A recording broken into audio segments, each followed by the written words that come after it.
E a Justiça de Nova York indiciou criminalmente Donald Trump. O ex-presidente dos Estados Unidos teria pago US$130 mil pelo silêncio da ex-atriz pornô Stormy Daniels para que ela não revelasse suposto caso com o magnata que teria ocorrido em 2006. Os promotores suspeitam que esse gasto se tratou de despesa de campanha não declarada. O suborno em si não é prática ilegal, mas pesa sobre Trump uma denúncia de falsificação de registros comerciais no suposto esquema da compra do silêncio da atriz.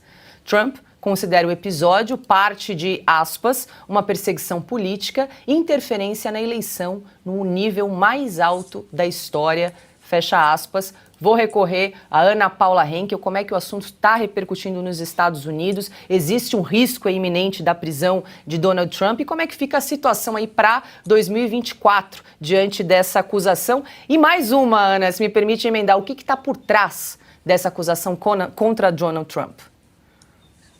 Bom, vamos lá, Paula. Não é só republicanos que estão criticando essa ação, né? Até inimigos políticos, como o ex-governador de Nova York, o Cuomo, ele disse que é uma perseguição, né? O governador da Flórida hoje disse que tudo isso que está acontecendo não tem como ser mais anti-americano. Explicar rapidamente aqui, 5 pontos, o que é esse caso. Como você disse, Paula, esse é um caso de um dinheiro que foi pago, né, um suborno que teria sido pago à atriz pornô Stormy Daniels, que foi pago através do ex-advogado do Trump, que se chama Michael Cohen. O que aconteceu? Essa ex-atriz pornô foi até o Michael Cohen, na época advogado, em 2016, advogado do Trump, e disse que ela colocaria aí a boca no trombone e diria aos 4 ventos que ela teve um caso com Trump, etc. Ele pagou e depois foi até Donald Trump e o Trump reembolsou. Disse, bom, se você pagou, está aqui o reembolso. Só que o Trump alega que ele não sabia que o advogado Michael Cohen teria usado dinheiro de campanha. Existem algumas regras aí para você usar esse dinheiro de campanha. Pois bem, mais para frente, esse mesmo Michael Cohen, esse ex-advogado, ele foi condenado em vários processos de fraude, outras coisas nada relacionadas a Donald Trump, e foi para a cadeia. Então, ele achou uma maneira de fazer um acordo de sair livre, né? De sair da cadeia e ficar livre, entregando o malvadão do século, que seria Donald Trump.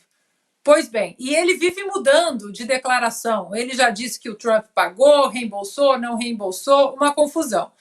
Pois bem, o que o Trump alega, os novos advogados alegaram, é que esse dinheiro pago, você não pode afirmar se foi pago para ele vencer a eleição em 2016 ou para salvar o casamento dele, que até então isso não é ilegal.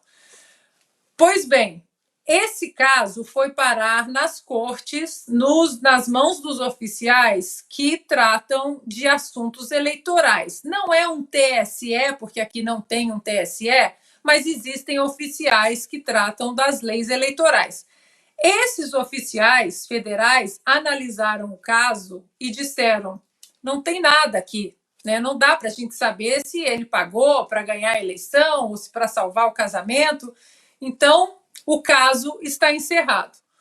Um district attorney, que é um promotor de uma cidade, que é, no caso, Manhattan, não é nada federal, não é nada estadual, ele não tem nenhum posto estadual ou federal, ele resolveu repescar, né, essa história toda e levar a um júri de Nova York, uma população altamente democrata, para que Trump fosse indiciado nesse suposto pagamento aí de suborno a Stormy Daniels. Então, basicamente, o absurdo é que é como se fosse um promotor da cidade, não sei, de Curitiba, que fosse em cima do ex-presidente Lula, Bolsonaro ou qualquer outro ex-presidente, alegando que ele deteria ali direitos de trazer um caso no âmbito federal. É uma inversão total aí do federalismo americano.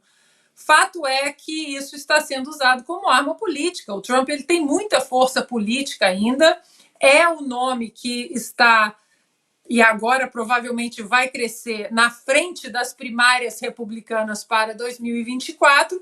Agora é acompanhar, né, como vai ser esse julgamento.